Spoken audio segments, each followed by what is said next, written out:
Olá! O Estatuto da Criança e do Adolescente está completando 35 anos, desde quando foi transformado em lei federal em 13 de julho de 1990. Ao longo de 3 décadas e meia, são muitas as conquistas, mas é importante que todo cidadão saiba qual o seu papel e como exigir que o Estatuto seja cumprido na sua totalidade. Um dos pontos em destaque no programa de hoje é o diálogo com o ambiente digital, que tem sido palco de questões como a exposição de crianças de todas as idades nas redes sociais. São nossas convidadas Aline Arrochelas, mestra em Direitos Humanos pela Universidade Federal de Pernambuco, promotora de Justiça do Ministério Público de Pernambuco e coordenadora do Fórum Nacional dos Membros do Ministério Público e da Infância e Adolescência, Pró-Infância. Valéria Nepomuceno, professora do Departamento de Serviço Social da Universidade Federal de Pernambuco, líder do Grupo de Estudos, Pesquisas e Extensão no campo da Política e da Criança e do Adolescente, GCRIA. Sejam bem-vindas ao programa de hoje. Bom, a gente vai trazer muito essa questão da importância do ECA para a sociedade como um todo, e é exatamente esse ponto que a gente está trazendo para iniciar o programa com você, Valéria, não é? Porque é importante celebrar esses 35 anos. Primeiro, é uma oportunidade da gente disseminar ainda mais o Estatuto da Criança e do Adolescente, que é uma lei federal e tem uma importância muito grande para a garantia de direitos, né, desse segmento da população. E para a gente também desmistificar questões que ainda estão presentes na sociedade, né? Como, por exemplo, a ideia de que o Estatuto é muito avançado para o nosso país, a ideia de que ele trouxe muitos direitos, né? De que os pais não podem mais desenvolver algumas práticas, né, que antes eram muito naturalizadas, como dar uma palmada, colocar um castigo mais severo. Então, é uma oportunidade da gente esclarecer, de fato, a que veio, né? Que direitos essas crianças possuem, difundir mais ainda o direito à educação, o direito à saúde, né? A criação dos conselhos tutelares, que, assim, dentre as novidades do Estatuto da Criança, eu acho que as duas grandes inovações é a criação do Conselho Tutelar e a criação dos conselhos de direitos da criança e do adolescente, que são novidades mesmo, assim, que o Conselho de Direitos, a sociedade organizada, as associações, as organizações podem participar, discutir política pública junto com o governo. O Conselho Tutelar, a ideia da gente ter pessoas próximas da comunidade, que estão ali zelando por garantir aquele direito da criança, fazer os encaminhamentos. Quer dizer, são novidades muito boas, né? Uhum. Mas, naturalmente, a gente encontra, ao longo dos 35 anos, alguns entraves, né, na sua aplicação. O Estatuto é um guarda-chuva, é muito abrangente, tem uma infinidade de pontos. Óbvio que em um programa de 30 minutos a gente não vai conseguir dar conta de tudo, a gente vai pincelar alguns pontos e sempre com essa ideia de chamar a atenção para a importância do Estatuto. Mas aí, doutora Aline, promotora Aline Arrochelas, gostaria de saber da senhora, né, qual a percepção da sociedade hoje em relação a esse estatuto. Ela mudou e isso já interferiu de alguma forma no comportamento social, no trato das suas crianças e dos seus adolescentes, pegando até um gancho naquilo que já foi iniciado pela professora Valéria? Eu acho que sim. A gente precisa lembrar que o estatuto ele veio materializar a proteção integral que a Constituição Federal, lá no artigo 227, a Constituição de 88, ela colocou a criança, o adolescente e o jovem com absoluta prioridade, né? O Estatuto vem materializar como é que se dá essa prioridade. E, além disso, ele também materializa compromissos internacionais que o Brasil assumiu, como, por exemplo, a Convenção dos Direitos da Criança da ONU. Então, ali no finalzinho da década de 80 e o Estatuto é de 1990, a gente tem um momento cívico que era propício, né, à valorização da democratização do país, era propício a gente pensar nessas garantias e pensar, portanto, com prioridade na garantia dos direitos das crianças e adolescentes. Desde então, eu acho que sim, a gente teve muitos ganhos na percepção social, como a professora Valéria já trouxe. Ainda a gente encontra algumas resistências, né? A gente ainda tem até no próprio linguajar, sabe? Ainda hoje é comum a gente escutar, por exemplo, os menores. Né? Quando o Estatuto veio, na verdade, acabar com o Código de Menores, mas a gente ainda escuta essa expressão. A gente escuta a expressão trombadinha, por exemplo. A gente tem pessoas que ainda não entenderam o papel do Conselho Tutelar, ou como é que uma adoção legal ela se processa. Então, a gente ainda tem esse rescaldo de uma cultura anterior, que o Estatuto veio para mudar mesmo esse paradigma, mas de lá para cá eu vejo que a gente tem ganhado sim, e a pauta da defesa dos direitos da criança e do adolescente só faz crescer. Quando nós falamos em criança e adolescente, estamos nos referindo a pessoas de que faixa etária? Eu acho importante a gente reforçar um pouco isso, até porque aqui no Brasil muita gente diz, não, 16 anos já deveria ter maioridade penal, 16 anos já vota, então deveria ter maioridade penal, com 17 anos uma menina já pode ser abordada por uma pessoa adulta, né? Então assim, tem muitos equívocos ainda, 17 anos ainda é adolescente, né? ainda não se caracterizou como jovem. Então, doutora Valéria, queria que a senhora esclarecesse um pouco melhor para as pessoas como que juridicamente essa questão ela é vista. Olha, veja como é interessante. Antes nós tínhamos um código de menores, até 79. De 27 até 79 nós tivemos um código de menores que só vai mudar o segundo de 79 em 90 com o estatuto.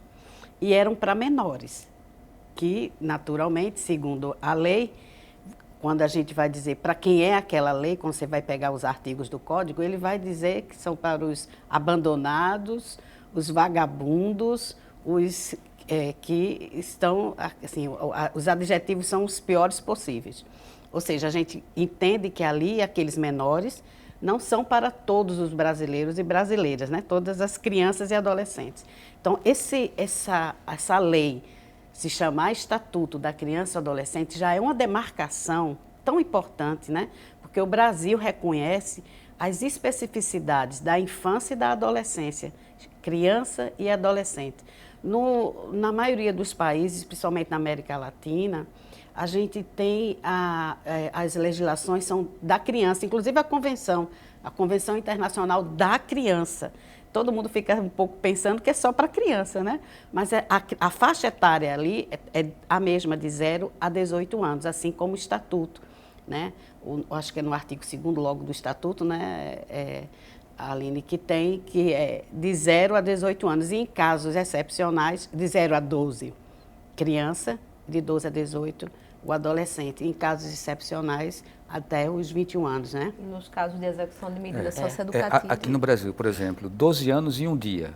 É adolescente. Já é adolescente. Né? Então, até completou aquele completou dia. 18. No dia que completa 18, já 12, já é adolescente. E o adolescente completou 18 anos, naquele dia do aniversário, ele está deixando de ser no dia seguinte ou naquele dia do aniversário? No dia que completa, já virou a página. Já virou a página. Então, você já aniversaria já numa outra classificação, numa outra categoria. Tá certo. Quando a gente fala de criança e de adolescente, no momento atual em que vivemos, muito vem à tona a fragilidade com que nós estamos diante das redes sociais, diante do mundo virtual, né, que é um mundo que foi abraçado pelas crianças e a sociedade como um todo.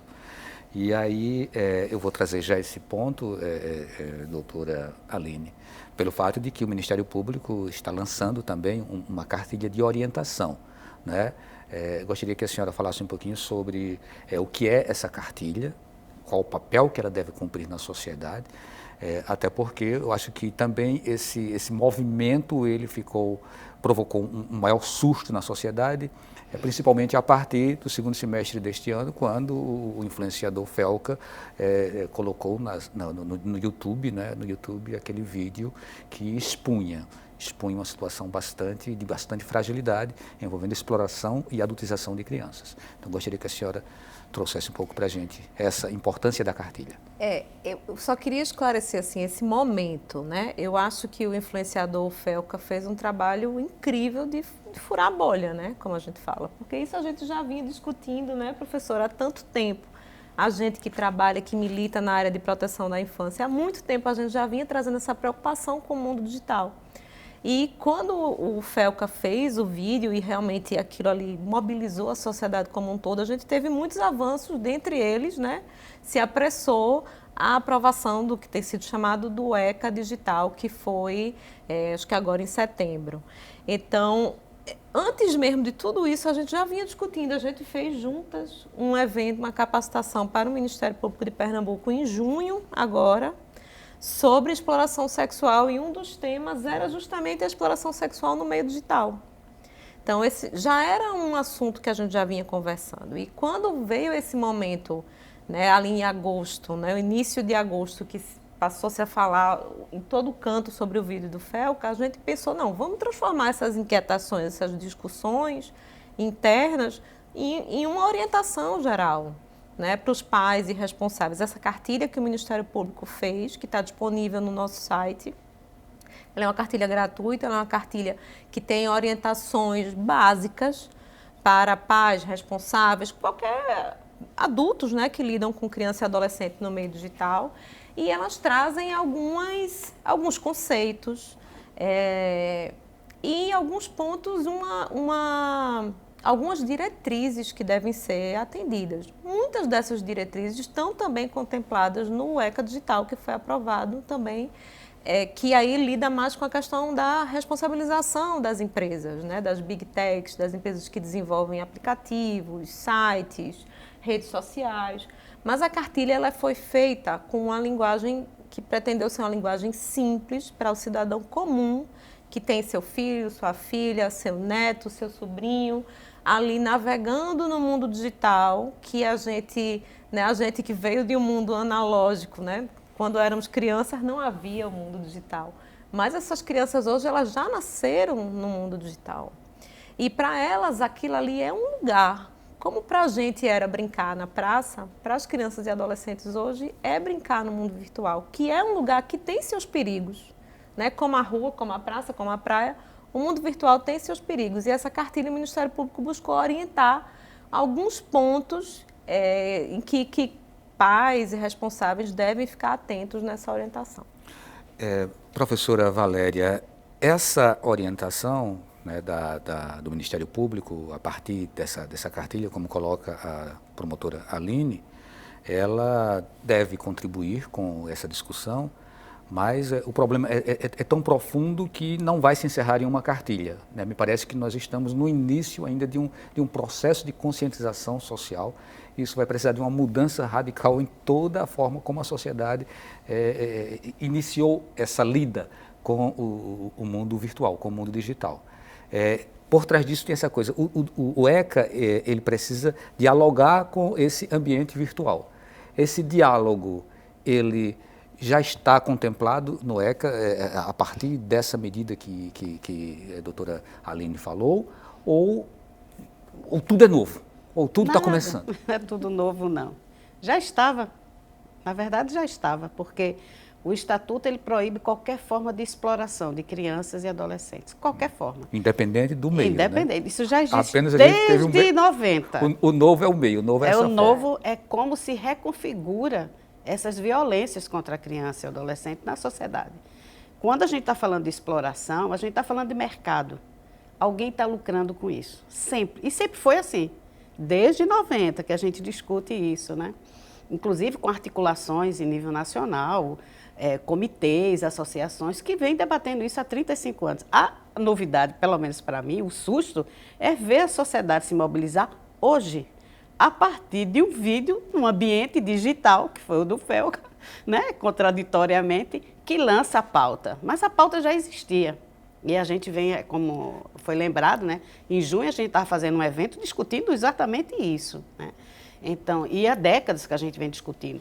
A exploração sexual de criança e adolescente é uma violência que ela existe, né, há muitos e muitos anos e que ela é debatida, só que ela vai se reconfigurando na sociedade. Assim, como é que eu posso lucrar mais? Quais são as estratégias, né, novas que a sociedade, né, eu vou me adaptando. No comércio não é assim? O comércio não vai se ajustando e novas oportunidades de mercado? É disso que a gente está falando. E a gente está falando também de uma outra coisa. A gente está falando da exploração do trabalho infantil. que também é proibido pelo Estatuto da Criança desde que ele foi lançado em 90. Então, quando a gente fala também na adultização e resume tudo nesse conceito, a gente está deixando de discutir exploração sexual comercial, esse conceito que é importante, exploração do trabalho infantil, que até hoje nós temos resistência, né? Muitas pessoas, muitos profissionais naturalizam o fato de uma menina ou de um menino pobre, periférico, trabalhar, né? Eu escutei isso final de semana agora, num evento, numa conversa assim, aleatória. É natural, como é que se recebe que absurdo, a família recebe um Bolsa Família, tira o teu menino do trabalho. A sociedade naturaliza isso. Então, a gente está falando de coisas muito sérias, de uma exploração terrível, né? Por trás dessa adultização tem esse crime que é muito perverso. E eu acho que quanto mais material para sensibilizar a sociedade, alertar as famílias, a escola, a gente tem que envolver as escolas nessa discussão, é fundamental, né? Mas a gente está falando de uma coisa que, infelizmente, daqui a alguns anos, poucos anos, novas configurações, novas manifestações dessa violência aparecem. Promotora Aline Arrochelas, novamente trazendo agora já um ponto colocado pela professora Valéria, que é o trabalho infantil. O que é, na verdade, proibido e o que é permitido? Eu sei que a senhora vai dizer que nada é permitido, mas me parece que a sociedade autoriza ou acha, ou naturaliza, né, algumas práticas que, a fundo, se a gente for fazer uma análise mais minuciosa, vai entender que também é trabalho infantil, como, por exemplo, a criança que trabalha numa novela, não é? A adultização que foi provocada agora pelo Felca, porque tinha crianças nas redes sociais trabalhando já exaustivamente como se fossem adultos. E o menino que vai para a rua e que vende, né, um docinho para levar um dinheiro para casa. Então, tudo é prática de trabalho infantil. A lei, ela não permite absolutamente nada, ou ela permite alguma coisa? Vamos lá, tem várias questões aí para a gente conversar. Primeiro, falar que a lei, ela proíbe o trabalho infantil, ela permite a aprendizagem. Né? A aprendizagem, a partir dos 14 anos, é uma forma de contrato de trabalho que é protegido, porque congrega trabalho e prática profissional e estudo, né? Tem uma formação teórica também. Então, a aprendizagem, tem a lei da aprendizagem, não é qualquer trabalho, é dentro daquele parâmetro legal da aprendizagem, ela é permitida, né? Nessa faixa etária. Mas você deu o exemplo de uma criança que trabalha numa novela. O ECA já tinha essa preocupação lá em 1990 e ele já dizia que, por exemplo, para uma criança estar num filme, numa propaganda de TV, numa novela, numa peça de teatro, para trabalhar, ela precisa ter um alvará judicial. O que é isso? Uma autorização do juiz. Então, se eu estou fazendo um filme e quero que o ator do meu filme seja uma criança, ou tenha algum ator infantil trabalhando, eu, produtora, preciso entrar com um pedido judicial na vara da infância, pedindo esse alvará. Eu vou ali provar para o juiz ou para a juíza que essa criança tem várias condições, que essa criança está estudando, que esse trabalho artístico não vai atrapalhar a escola, que eu vou ter que provar que horários essa criança está trabalhando, que ela não está sendo submetida a nenhuma situação de insalubre, por exemplo, ou alguma situação perigosa. Então, eu me responsabilizo por uma série de proteções e, a partir disso, o Ministério Público se manifesta nesses processos e o juiz dá ou não esse alvará, que é uma autorização para a criança trabalhar. E sempre foi, desde 1990, que é assim, para ter um trabalho artístico infantil. Vamos pegar o mote do Felca, né, que mostrou ali as meninas como se fossem dançarinas ou cantoras. Se fosse numa mídia comum, aqui na TV, todas essas cautelas legais precisariam ser tomadas para que aquele trabalho fosse considerado legal. E aí você tem as plataformas, né, várias, onde você tem crianças sendo exploradas do seu trabalho pelos próprios pais, sem nenhum tipo de controle do Estado. Aí, recentemente, o Ministério Público, eu acho que de São Paulo, conseguiu, inclusive, numa ação civil pública, que agora tem abrangência, aplicação em todo o território nacional, exigindo que a plataforma TikTok, por exemplo, agora para colocar a influência mirim, tem que apresentar o alvará judicial. Ou seja, pegou aquilo que já estava previsto no ECA, se fosse a TV, por exemplo, e o juiz disse, não, se vai ganhar dinheiro, se vai monetizar em cima do trabalho dessa menina, desse menino, também tem que ter essa autorização. Então, é possível também, através da interpretação, e a gente está aprendendo a fazer isso, atualizar esses institutos que já existiam desde 1990 e trazê-los para essa realidade de agora. Doutora Valéria, vamos seguindo, a gente já está entrando já para a reta final do programa.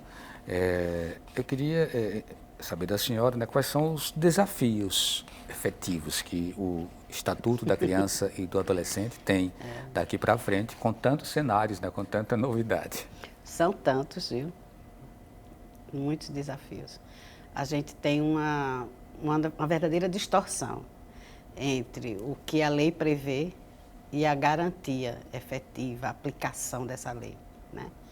Então, as famílias, mulheres ainda vão de madrugada para os postos médicos solicitar uma ficha para atender seu filho no pediatra, né? Coisa que a prioridade absoluta que a criança e o adolescente, o Estatuto estabelece no seu artigo 4º, são coisas que são impensáveis, 35 anos depois.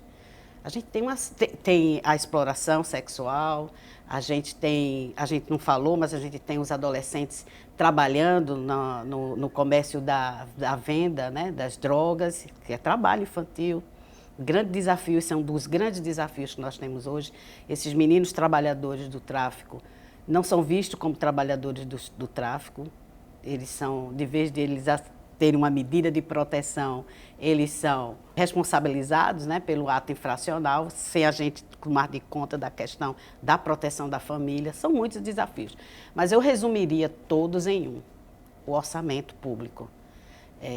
A gente não tem a prioridade, artigo 4º do Estatuto, um dos seus incisos, acho que o último, ele fala exatamente isso. A política pública e o orçamento público prioritário é para a área da criança e do adolescente, da infância e da juventude, né?